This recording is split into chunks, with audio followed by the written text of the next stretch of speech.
warahmatullahi wabarakatuh. Hai teman-teman, perkenalkan nama saya Kadriatul Nursi, BP 20 11 31 1031. Saya berasal dari Universitas Andalas, Program Studi Ilmu Keperawatan. Pada kali ini, saya akan menampilkan sebuah video praktikum tentang pemeriksaan penunjang. Selamat menyaksikan.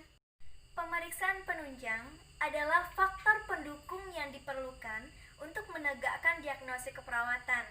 Pemeriksaan penunjang dapat ditemui pada kondisi pasien dengan rawat inap, rawat jalan, maupun kondisi gawat darurat. Pemeriksaan penunjang terdiri dari pemeriksaan laboratorium, pemeriksaan radiologi, yang di dalamnya ada pemeriksaan X-ray dan pemeriksaan CT scan, lalu pada pemeriksaan USG dan MRI. Peran perawat dalam mempersiapkan pemeriksaan penunjang salah satunya adalah mengatur waktu kapan pemeriksaan penunjang dilakukan dan mempersiapkan pasien untuk prosedur pemeriksaan penunjang. Kesalahan dalam mengatur jadwal pemeriksaan penunjang dan lambat dalam mempersiapkan dapat berdampak pada lambatnya proses intervensi yang tepat bagi pasien dan menimbulkan ketidaknyamanan antara pemberi asuhan dengan pasien. Perawat harus memastikan gelang identitas pasien terpasang agar proses pemeriksaan penunjang aman dan memastikan lembar informed consent sudah terisi. Untuk proses pemeriksaan penunjang tertentu, perawat harus memastikan data tanda-tanda vital pasien dalam batas normal. Perawat juga sudah harus mengkaji riwayat alergi yang dipunyai oleh pasien. Keluarga pasien adalah orang yang diberi kewenangan untuk mendampingi pasien atau bahkan orang yang didelegasikan dapat mengambil keputusan untuk masa pengobatan pasien. Oleh karena itu, penyampaian informasi mengenai proses pemeriksaan penunjang yang dijalani oleh pasien terkadang juga harus disampaikan kepada keluarga pasien. Tujuan dari pemeriksaan penunjang tersebut adalah untuk memahami prosedur persiapan pemeriksaan penunjang, lalu memahami persiapan pasien untuk pemeriksaan penunjang, dan memahami prosedur pemeriksaan penunjang yang invasif dan non-invasif, serta mendemonstrasikan tanggung jawab perawat dalam mendampingi pasien dengan kebutuhan pemeriksaan diagnostik. Alat-alat yang diperlukan untuk pemeriksaan penunjang tersebut yaitu ada catatan perkembangan pasien seperti ini, lalu alat tulis, dan buku dokumentasi. Langkah yang dilakukan yaitu mempersiapkan pasien untuk pemeriksaan penunjang. Tujuannya untuk meningkatkan kepercayaan dan rasa nyaman pasien. Tujuan dari pemeriksaan penunjang harus disampaikan. Selain itu, efek samping yang mungkin timbul dari pemeriksaan penunjang tertentu juga harus diinformasikan untuk mengurangi rasa cemas dan risiko lain yang akan muncul. Data penunjang. Data penunjang ini bertujuan untuk meningkatkan pengetahuan pasien mengenai pemeriksaan penunjang yang akan dijalani dan meningkatkan keinginan pasien untuk bekerja sama selama proses pemeriksaan. Selanjutnya adalah tahap pelaksanaan.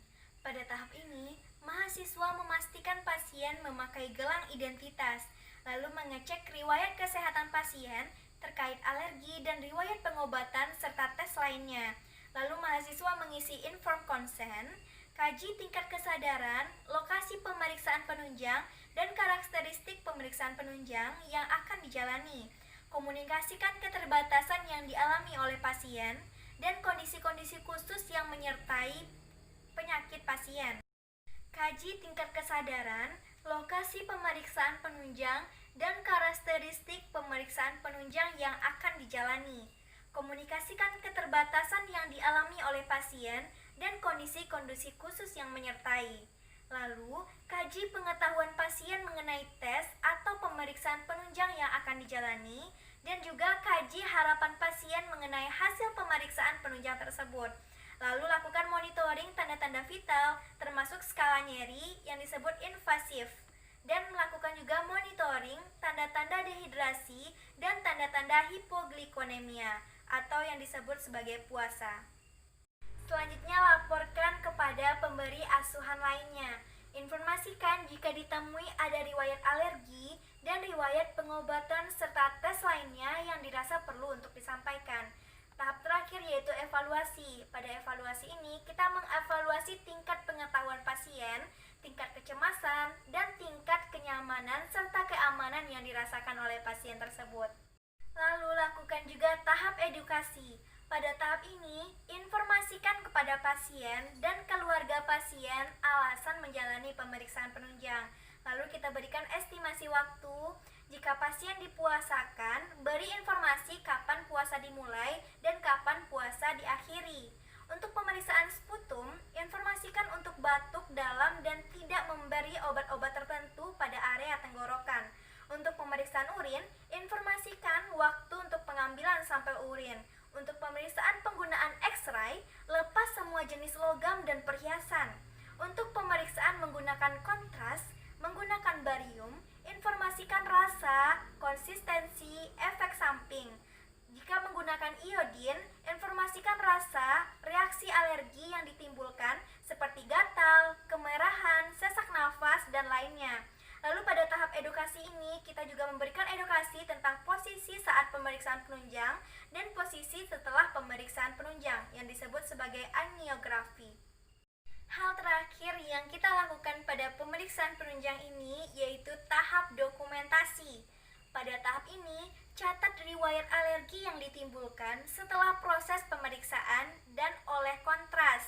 Lalu kita catat tingkat kesadaran, lokasi, serta karakteristik gejala yang dialami oleh pasien. Baiklah teman-teman, sekian video dari saya. Terima kasih telah menonton dan mohon maaf jika ada kesalahan dalam penyampaian. Billahi taufiq wal hidayah. Assalamualaikum warahmatullahi wabarakatuh. Bye-bye.